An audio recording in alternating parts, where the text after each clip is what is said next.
अभी हम मौजूद है गोवर्धन में और अभी स्टार्ट करने वाले हैं हम गोवर्धन की परिक्रमा, जो करीब 21 किलोमीटर होती है। 14 किलोमीटर की एक परिक्रमा है और करीब 7 किलोमीटर की दूसरी परिक्रमा है।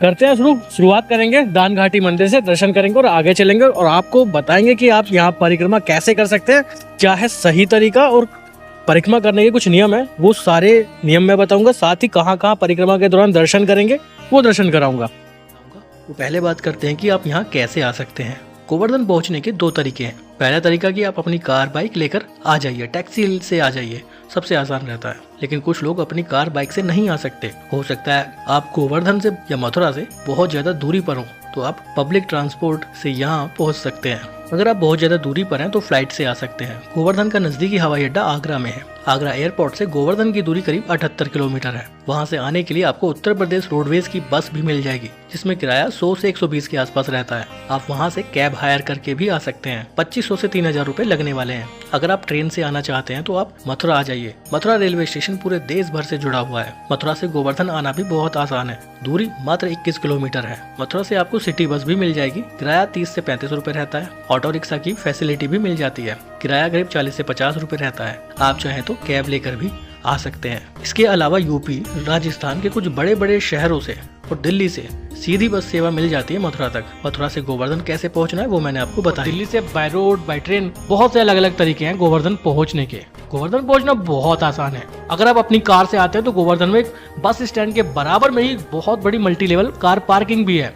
वैसे यहाँ पर बहुत से होटल्स और धर्मशाला हैं, जहाँ पर अपनी पार्किंग भी उनकी मौजूद है। गोवर्धन के रोड भी बहुत चौड़े चौड़े हैं, तो ज्यादा दिक्कत यहाँ नहीं होती है। अगर आप वृंदावन में हैं तो वृंदावन से गोवर्धन की दूरी मात्र 20 किलोमीटर है और गोवर्धन से 20 किलोमीटर की दूरी पर ही बरसाना है। पूरी ब्रज यात्रा में गोवर्धन को एक सेंटर पॉइंट मान सकते हैं, यानी चारों तरफ इसके घूमने लायक जगह है। जैसे 20 किलोमीटर पर बरसाना, 20 किलोमीटर पर वृंदावन और 20 किलोमीटर की दूरी पर ही मथुरा है, अलग अलग डायरेक्शन में। तो ये सब बातें होती है गोवर्धन पहुंचने की। अगर आप गोवर्धन आने के बाद एक रात यहाँ रुकना भी चाहते हैं तो मैं आपको बता देता हूँ कि कहाँ आप रुक सकते हैं और कितना खर्चा होगा।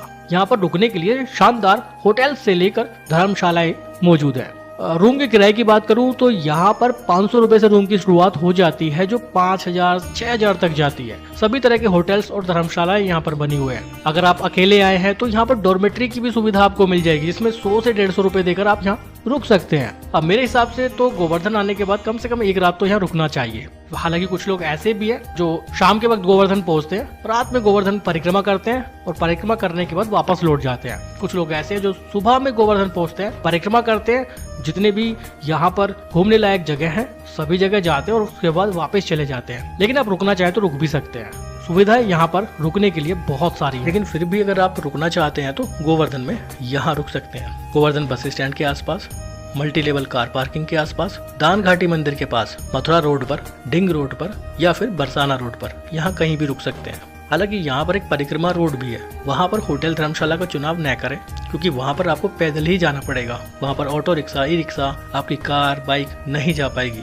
अब मैं आपको बताता हूँ कि गोवर्धन में गिरिराज पर्वत के अलावा आप कहाँ कहाँ घूम सकते हैं। गोवर्धन शहर मथुरा का एक प्रमुख शहर है। मथुरा की ब्रज धाम यात्रा का मुख्य पड़ाव है गोवर्धन। मैं आपको गोवर्धन की प्रसिद्ध 10 जगह घुमाऊंगा। आप कैसे उन सभी जगह पर जा सकते हैं वो तरीका भी बताऊंगा। बने रहिएगा वीडियो के साथ। वीडियो अच्छी लग रही हो तो लाइक जरूर करिएगा। शुरुआत करेंगे दान घाटी मंदिर से, दर्शन करेंगे और आगे चलेंगे और आपको बताएंगे कि आप यहाँ परिक्रमा कैसे कर सकते हैं, क्या है सही तरीका और परिक्रमा करने के कुछ नियम है, वो सारे नियम मैं बताऊंगा। साथ ही कहाँ कहाँ परिक्रमा के दौरान दर्शन करेंगे वो दर्शन कराऊंगा। चलिए चलते हैं। यहाँ से थोड़ी दूरी पर सामने दान घाटी मंदिर है, गिरिराज जी मंदिर है, वहाँ दर्शन करते हैं सबसे पहले और ठीक उसके सामने परिक्रमा मार्ग है।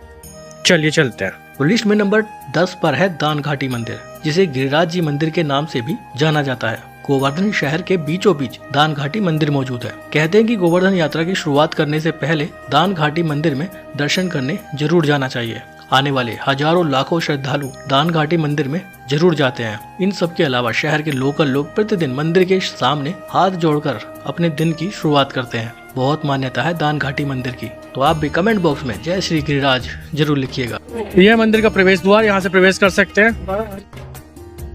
मंदिर के बाहर फूल प्रसाद की बहुत सी दुकानें हैं और ये गोवर्धन का एक मुख्य बाजार भी है। मंदिर काफी बड़ा है। यहाँ हमेशा ऐसी ही भीड़ बनी रहती है। लिस्ट में नंबर 9 पर है गोवर्धन पर्वत परिक्रमा। गोवर्धन पर्वत परिक्रमा, जिसे गिरिराज जी परिक्रमा के नाम से भी जाना जाता है, बहुत मान्यता है परिक्रमा की गोवर्धन में। मान लीजिए अगर गोवर्धन यात्रा पर 1000 लोग आते हैं तो सभी के सभी गोवर्धन परिक्रमा जरूर करते हैं। फ्रेंड्स, अभी हम मौजूद है गोवर्धन में और अभी स्टार्ट करने वाले हैं हम गोवर्धन की परिक्रमा, जो करीब 21 किलोमीटर होती है। 14 किलोमीटर की एक परिक्रमा है और करीब 7 किलोमीटर की दूसरी परिक्रमा है। जो नज़ारा आप देख रहे हैं, यहाँ से गोवर्धन परिक्रमा की शुरुआत होती है। कुछ लोग नंगे पैर लेट लेट कर परिक्रमा करते हैं, कुछ लोग ई रिक्शा से परिक्रमा करते हैं, कुछ लोग पैदल पैदल परिक्रमा करते हैं। दान घाटी मंदिर के ठीक सामने से ही परिक्रमा की शुरुआत होती है। चलिए करते हैं परिक्रमा की शुरुआत। गिरिराज जी पर्वत परिक्रमा करने के 2 तरीके हैं। पहला तरीका, आप पैदल पैदल परिक्रमा कर लीजिए। दूसरा तरीका, आप ई रिक्शा से परिक्रमा कर सकते हैं। काफी सीनियर सिटीजन या जिन लोगों के साथ बच्चे हैं या दिव्यांग जन हैं, वो ई रिक्शा से परिक्रमा कर सकते हैं। गोवर्धन परिक्रमा करने के बहुत सारे तरीके हैं। इस तरह की ई रिक्शा से भी आप परिक्रमा कर सकते हैं। पूरी परिक्रमा का पर पर्सन 100 रुपये चार्ज करते हैं। अगर आप पूरा ई रिक्शा लेते हैं तो 500 रुपये में बुक हो जाता है। बार्गेनिंग कर सकते हैं, कम भी हो जाते हैं रेट। यह परिक्रमा 2 भाग में होती है। एक है बड़ी परिक्रमा जो करीब 14 किलोमीटर की है, एक छोटी परिक्रमा है जो करीब 7 किलोमीटर की होती है। तो कुल 21 किलोमीटर की परिक्रमा होती है गिरिराज जी पर्वत की। और इस परिक्रमा की एक खास बात भी है, 21 किलोमीटर में से करीब 19.5 किलोमीटर हम उत्तर प्रदेश में परिक्रमा करते हैं और 1.5 किलोमीटर हम राजस्थान में परिक्रमा करते हैं। मैं आपको उन सभी जगहों पर लेकर चलूंगा। अब मैं आपको परिक्रमा भी कराऊंगा, साथ ही प्रसिद्ध सभी जगह पर भी घुमाऊंगा। तो वीडियो को पूरा जरूर देखिएगा। आप घर बैठे गोवर्धन पर्वत की, गिरिराज जी पर्वत की परिक्रमा कर लेंगे, साथ ही घर बैठे सभी जगह पर भी घूम लेंगे। तो बने रहिएगा वीडियो के साथ। शुरुआत में कुछ आश्रम है, खूबसूरत रास्ता है, उधर वो गिरिराज जी पर्वत है। थोड़ा करीब से मैं एक बार दिखाना चाहूँगा। सबसे पहले मैं आपको दिखा देता हूँ गोवर्धन पर्वत कहाँ है, गिरिराज जी पर्वत कैसा है। भगवान कृष्ण के जमाने में इस पर्वत की ऊंचाई बहुत ज्यादा थी, लेकिन वो बात करीब 5,500 साल पुरानी है। तब से लेकर अब तक गोवर्धन पर्वत लगातार जमीन में धंसता जा रहा है। अब मुश्किल से ही लोगों को गोवर्धन पर्वत नजर आता है। आसपास में निर्माण कार्य भी बहुत ज्यादा हो गया है, तो गोवर्धन पर्वत का पूरा व्यू नजर नहीं आता है। लेकिन आप ये जो पत्थर देख रहे हैं, ये गोवर्धन पर्वत ही है। अब बहुत ज्यादा जमीन में धंस चुका है। किसी जमाने में इस पर्वत की ऊंचाई करीब 62 से 65 फीट तक थी। चलिए परिक्रमा की शुरुआत करते हैं। उधर देख रहे हो आप, ये पेड़ों के पीछे जो पर्वत देख रहे हो, यही गिरिराज जी पर्वत है, गोवर्धन पर्वत है, जिसे कृष्ण जी ने अपनी अनामिका उंगली पर उठ लिया था और पूरे ब्रजवासियों की रक्षा की थी भयंकर बारिश से। अब पर्वत काफी नीचे दब चुका है, धंस चुका है। पहले हम गिरिराज जी पर्वत की बड़ी परिक्रमा करेंगे। परिक्रमा के स्टार्टिंग पॉइंट से करीब 3 किलोमीटर की दूरी पर एक गांव आता है अन्योर नाम का। ये नज़ारे हैं अन्योर गांव के, और यहाँ से मात्र 500 मीटर की दूरी पर संस्कर्षण कुंड आता है। तो लिस्ट में नंबर 8 पर है संस्कर्षण कुंड। ये संस्कर्षण कुंड का नज़ारा है। यहाँ पर एक बड़ा सा कुंड है। संस्कर्षण कुंड भगवान श्री कृष्ण के बड़े भाई बलराम जी के नाम पर बना हुआ है। यहाँ पर बलराम जी का, दाऊ जी का एक मंदिर भी मौजूद है। बहुत मान्यता है इस कुंड की। कुछ लोग यहाँ स्नान करने के बाद यात्रा की शुरुआत करते हैं। हालांकि अभी यहाँ पर उतनी साफ सफाई मुझे नजर नहीं आ रही है। अगर इस वीडियो को गोवर्धन शासन प्रशासन देख रहा है, नगर पालिका देख रही है, तो इस कुंड की साफ सफाई का विशेष ध्यान रखा जाए, क्योंकि लोगों में बहुत मान्यता है संस्कर्षण कुंड की। कुछ लोग चाहते हैं कि यहाँ स्नान करके यात्रा की शुरुआत करें। हालांकि वो एक खूबसूरत गेट यहाँ पर बन चुका है। संस्कर्षण कुंड से करीब 3.5 किलोमीटर हम पैदल इसी रास्ते पर चलेंगे। परिक्रमा के मैंने आपको 2 तरीके बताए, या तो पैदल चले जाइए या फिर ई रिक्शा से चले जाइए। लेकिन गोवर्धन पर्वत की परिक्रमा करने के रास्ते भी 2 हैं। एक तो ये रोड जिस पर हम चल रहे हैं, एक इस रोड के ठीक अंदर, ठीक गोवर्धन पर्वत के किनारे किनारे पैदल यात्रा होती है। वो घने जंगल से होते हुए गोवर्धन पर्वत के ठीक बराबर से यात्रा करते हैं। वहाँ पर आप सिर्फ पैदल यात्रा कर सकते हैं। हालांकि गोवर्धन पर्वत की परिक्रमा 24 घंटे में आप कभी भी कर सकते हैं, लेकिन अगर आपको ठीक पर्वत के अंदर से यात्रा करनी है तो आपको दिन में ही यहाँ आना हो। परिक्रमा करने के ना 2 तरीके हैं, पैदल वालों के लिए बता रहा हूँ मैं। एक तो यही रास्ता है, और एक इस रैलिंग के पीछे से, जहाँ से मैंने आपको व्यू दिखाया था, उसके पीछे से ठीक गिरिराज जी पर्वत के किनारे किनारे आप परिक्रमा कर सकते हैं। अब वो थोड़ा सा ज़्यादा अच्छा जगह है, लेकिन 95% लोग यहीं से परिक्रमा करते हैं। कारण उसका ये है कि ये रास्ता ज़्यादा सेफ है, उधर बंदर वगैरह बहुत ज़्यादा है। होगा पैदल परिक्रमा के मार्ग पर एक रोड बना हुआ है। ठीक उसके किनारे एक कच्चा रास्ता भी है जहाँ लोग नंगे पैर पैदल परिक्रमा करते हैं। परिक्रमा मार्ग पर पैदल चलते चलते हम आगे आ चुके हैं। सामने आप ये गेट देख रहे होंगे, यहाँ पर उत्तर प्रदेश की सीमा समाप्त हो जाती है और इस गेट के दूसरी तरफ राजस्थान की सीमा शुरू हो जाती है। अब करीब 1.5 किलोमीटर हमें राजस्थान में परिक्रमा करनी होगी। संस्कर्षण कुंड से 3.5 किलोमीटर की दूरी पर पूछड़ी का लोटा नाम का मंदिर आता है। लिस्ट में नंबर 7 पर है पूछड़ी का लोटा। ये मंदिर भी बहुत प्राचीन है, बहुत मान्यता है इस मंदिर की। बताया जाता है कि परिक्रमा करने वाले सभी श्रद्धालुओं की यहाँ पर हाजिरी लगती है। जो लोग परिक्रमा पर आते हैं उन्हें पूछड़ी का लोटा मंदिर में दर्शन जरूर करने चाहिए, तभी परिक्रमा पूरी मानी जाती है। पूछड़ी का लोटा मंदिर के पास में सामने काफी सारे खान पान की दुकानें बनी हुई है। इस परिक्रमा मार्ग में पूछड़ी का लोटा को मिड पॉइंट भी कह सकते हैं। लोग यहाँ पर कुछ देर विश्राम करते हैं, कुछ खाना पीना होता है तो यहीं पर करते हैं। पूछड़ी का लोटा मंदिर से हम आगे की तरफ निकल चुके हैं।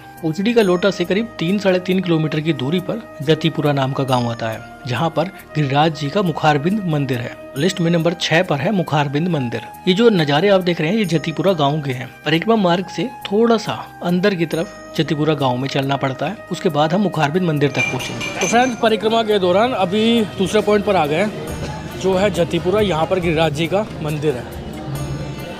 यहाँ पर थोड़ा सा अंदर की तरफ चलना पड़ता है परिक्रमा मार्ग से, लेकिन बाजार बहुत अच्छा है यहाँ पर।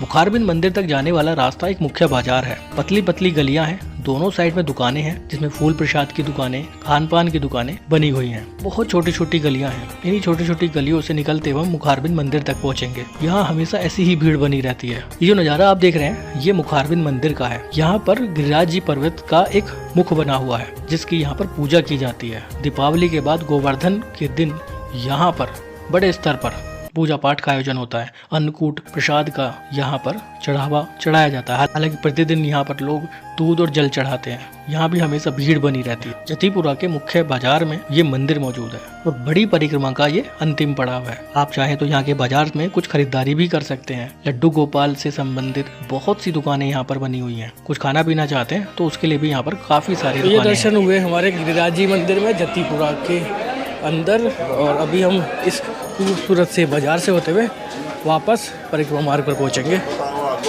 जतीपुरा के गिरिराज जी मुखारबिंद मंदिर से करीब 3-3.5 किलोमीटर की दूरी पर हम वापस गोवर्धन पहुंच जाते हैं, जहां से हमने परिक्रमा शुरू की थी। और ये हमारी बड़ी परिक्रमा कहलाती है जो करीब 14 किलोमीटर की होती है।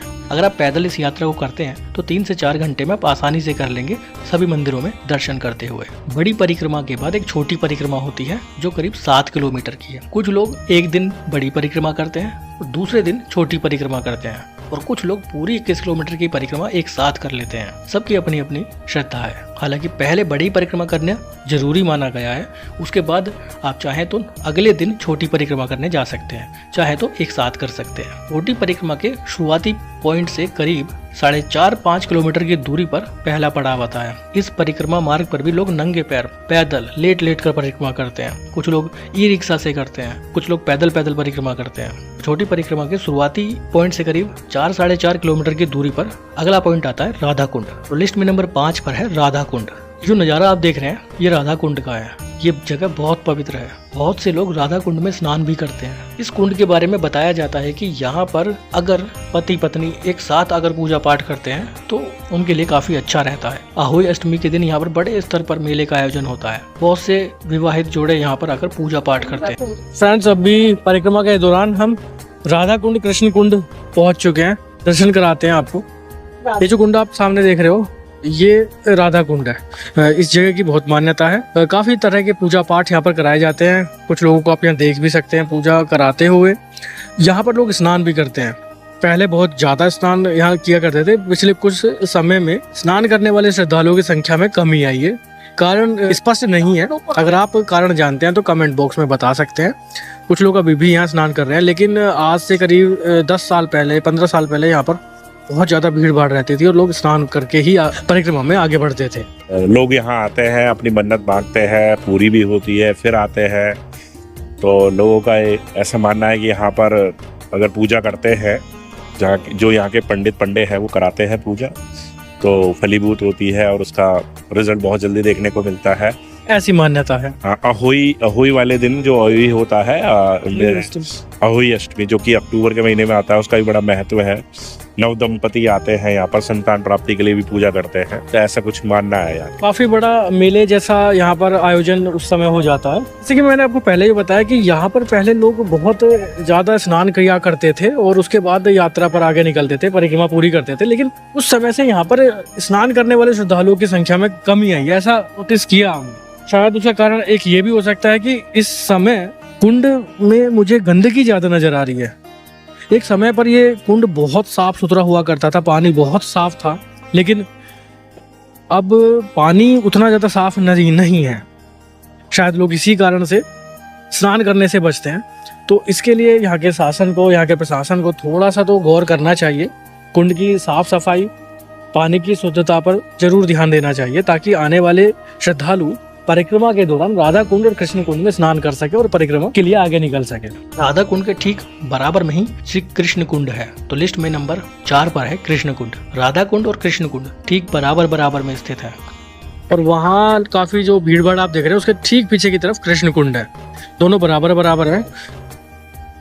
एक जमाने में इस कुंड में बहुत से कछुए और मछली हुआ करती थी। उस समय इस कुंड का पानी भी बहुत साफ था। हालांकि अब कुंड में मैं देख पा रहा हूँ कि थोड़ी बहुत गंदगी हो चुकी है। एक अपील हम अपनी सभी वीडियो में करते हैं, जहाँ भी हम जाते हैं वहाँ आने वाले श्रद्धालु, आने वाले टूरिस्ट गंदगी ना करें और वहाँ का लोकल शासन, प्रशासन, नगर पालिका उस और विशेष ध्यान भी दे, ताकि आने वाले श्रद्धालुओं को भी कोई दिक्कत ना हो। राधा कुंड में स्नान करने वालों की संख्या किसी जमाने में बहुत ज्यादा हुआ करती थी, अब यहाँ बहुत चुनिंदा लोग ही स्नान कर रहे हैं। राधा कुंड से पैदल परिक्रमा करते करते हम पहुंचे कुसुम सरोवर, तो लिस्ट में नंबर 3 पर है कुसुम सरोवर। जो नज़ारा आप देख रहे हैं ये कुसुम सरोवर परिक्रमा मार्ग के दौरान अभी हम कुसुम सरोवर पहुंच चुके हैं। बहुत सुंदर जगह है। वैसे रात में ये जगह ज्यादा खूबसूरत लगती है, क्योंकि यहाँ पर लाइट एंड साउंड शो चलाया जाता है। सरोवर की गहराई बहुत ज्यादा है। नहाना यहाँ बना है। सीनियर सिटीजन का तो सीढ़ी तक पर जाना, बच्चों का सीढ़ी तक पर जाना मना है, ऐसा लिखा हुआ है बाहर। ये बहुत खूबसूरत मंदिर है। यहाँ भी एक बड़ा सा कुंड है। हालांकि इस कुंड में नहाना मना है, कारण कई सारे हैं। एक तो इस कुंड की गहराई बहुत ज्यादा है, दूसरा इस कुंड में बीच बीच में जगह जगह कुएं बने हुए हैं, तो नहाने के लिए ये कुंड बिल्कुल भी सुरक्षित नहीं है, तो इसीलिए यहाँ पर नहाना मना है। कुंड के करीब भी आप नहीं जा सकते। ये जगह बहुत खूबसूरत है। रात के समय यहाँ पर लाइट शो चलाया जाता है। शाम के वक्त अगर आप यहाँ आएंगे तो यहाँ की खूबसूरती और ज्यादा बढ़ जाती है। उस समय भीड़ भाड़ भी ज्यादा होती है। कुसुम सरोवर के बारे में कुछ और जानकारी आपको दे देता हूँ। यहाँ पर अगर आपको कोई डॉक्यूमेंट्री मूवी बनानी है या प्री वेडिंग शूट करना है तो वो भी कर सकते हैं, लेकिन उसके लिए एक अलग से चार्ज यहाँ पर देना पड़ता है, जो आप वीडियो में स्क्रीन पर देख रहे होंगे। तो अगर आप परिक्रमा कर रहे हैं, छोटी परिक्रमा के दौरान ये सेकंड लास्ट पॉइंट है कुसुम सरोवर, यहाँ आपको जरूर आना चाहिए।